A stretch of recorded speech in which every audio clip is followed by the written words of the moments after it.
Welcome back to another Film Geek Movie Spotlight, and welcome to the first annual Christmas Special. I'm going to do this much like my Halloween special, where for the entire month of December and a little bit before December, I'm going to be focusing on nothing but Christmas-themed or holiday-themed movies for my movie spotlights that I post on Mondays. Now, I know I used to do something called 12 Days of Christmas, where I released 12 different videos about different Christmas movies 12 days before Christmas. But with doing new movie reviews and everything else in life, I don't have time for that kind of stuff, man. I just don't. So I am kind of streamlining my Christmas special this year, and this is going to be the ongoing way that I handle my Christmas special, much like my Halloween special. So enough of me yammering, it's time for me to first off tell you guys what the theme this year is for my first annual Christmas special. My theme this year is Christmas horror movies. I've just been really enjoying all of these new themed slasher and horror films that have been coming out. We had, It's a Wonderful Knife recently, and Thanksgiving that's come out. So it is time for me to focus on some good old-fashioned Christmas horror movies this season. And I'm starting things off with a little bit of an underrated gem, in my opinion. I think that this film got a lot of hate when it first came out, and it's very undeserved. And what is the movie, you might ask? Well, you probably read the title, but Black Christmas, the 2006 remake.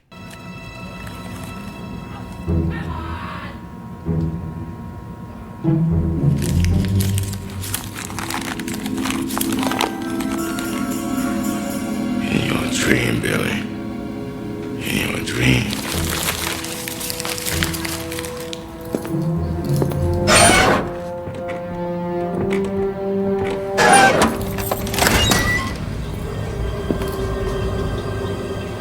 Black Christmas is written and directed by Glenn Morgan, and it's starring Crystal Lowe, Katie Cassidy, Michelle Trachtenberg, Mary Elizabeth Winstead, Kristen Cloak, Oliver Hudson, and Andrea Martin. On Christmas Eve, an escaped psychopath returns to his childhood home, which just so happens to be a sorority house now, and goes on a killing rampage. Writer-director Glenn Morgan was approached by Dimension Films to make the Black Christmas remake because of his previous experience making the remake for the 1971 film Willard. The Willard remake wasn't a financial success, but the film was well received by fans and critics, showing the studio Morgan knew how to make a solid remake that respects the original film. In an interview, Black Christmas star Crystal Lowe said Morgan wanted to take the film to a different level, while respecting the fact that the original film was a great movie to begin with. While working on the script, Morgan received advice from the original film director Bob Clark, who also signed on as his executive producer. Clark stated in an interview about Morgan's new vision, "It's still Black Christmas, but explores new subplots that had not been fleshed out in the 1974 film." Morgan created a subplot for the film's killer Billy that didn't exist in the original film, giving the character a reason for his killings rather than being an ambiguous killer. There's also the addition of the second killer, Billy's sister Agnes. Morgan had said in an interview the addition of the second killer was the studio's idea, and they insisted on it. Dimension Films then went on to make several more changes to Morgan's original film, like the ending, more gore, and screen reshoots that Morgan didn't even know about for the film's trailer, and those scenes don't even appear in the theatrical film. Black Christmas was released December 25th, 2006, and it grossed $21.5 million on a $9 million budget, so the movie did make a little bit of cash. However, fans and critics ate this movie alive. It was hated upon release. Most of the people complained about all of the reshoots that weren't even in the film, and the ending of the movie just did not live up to the other film, and also that the tone and everything was just all over the place. Basically, everyone hated all of the bullshit that was stuffed in there by the studio. However, the film has gone on to gain a bit of a cult following over the years as people have gone back and rewatched the film and realized, damn man, compared to some remakes out there, this ain't so bad. So what do I like about this movie? First off, I just want to say this. This movie is just plain fun. I did see this movie back in 2006 when it was in theaters, and I thought it was fun. I didn't really pay much attention to the trailer, so maybe that's why I enjoyed it. I am a huge fan of the original film. I did do a video on it back when I was doing the 12 Days of Christmas, so check that one out. It's one of my favorite, not just holiday films, but it's one of my favorite slashers. And I feel like this film definitely has the spirit of the original film at its core, but it does update it for a more early 2000s slasher vibe.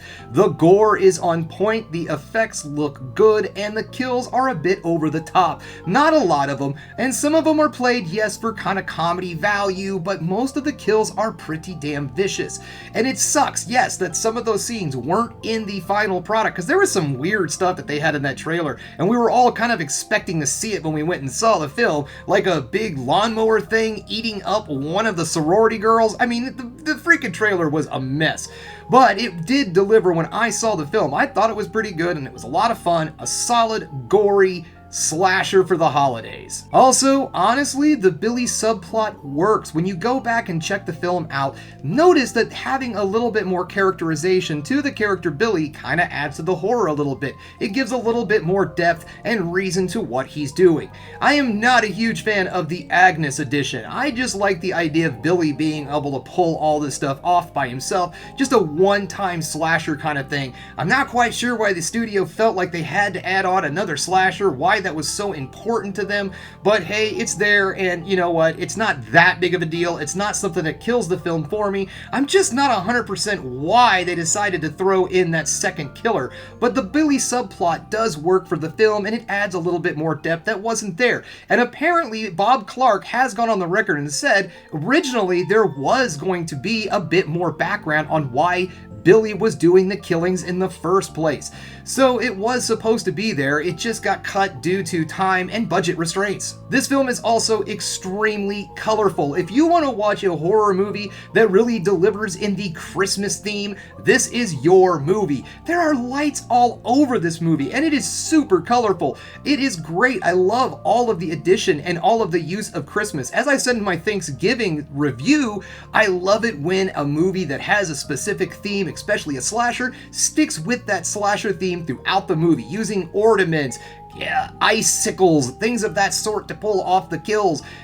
She's our killer at the beginning of the movie is seen eating his parents as Christmas cookies. This movie's vicious, like I said. I do really enjoy stuff like that, those little shout outs and making the film a little bit more unique by the theming of the kills and the characters themselves. The unfortunate thing about how colorful and good looking this film is and how well shot it is, there isn't a very readily available Blu-ray copy of the movie out there. You're probably just going to find this movie on DVD. There is a Blu-ray, it just costs a little bit. I think it was only widely released in Canada and not here. I mean, if I remember correctly, this film is Canadian, so it makes sense. So it is a little difficult to get your hands on, but man, I'd like a copy of it because, like I said, the colors and all just freaking pop. One of the other changes in this that I liked from the original was the fact that it takes the place over one night. It takes place over Christmas Eve.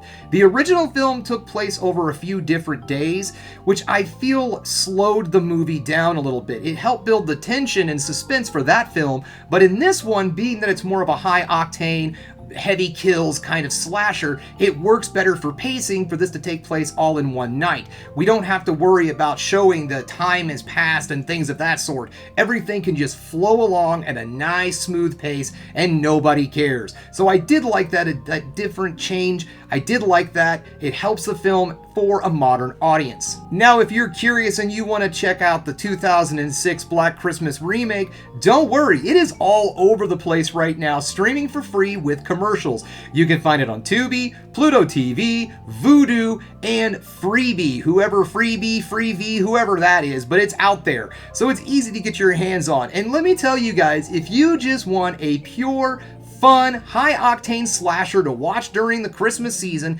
this film is definitely on the list. Alright guys, well that's all I have for you today. Thanks again for checking out the Film Geek. If you liked what you saw here, go ahead and subscribe to the channel, ring that bell for notifications, and give me the old thumbs up so I know you like what you're seeing. And if there's one more thing you could do, folks, that is keep watching movies. You know I'm gonna.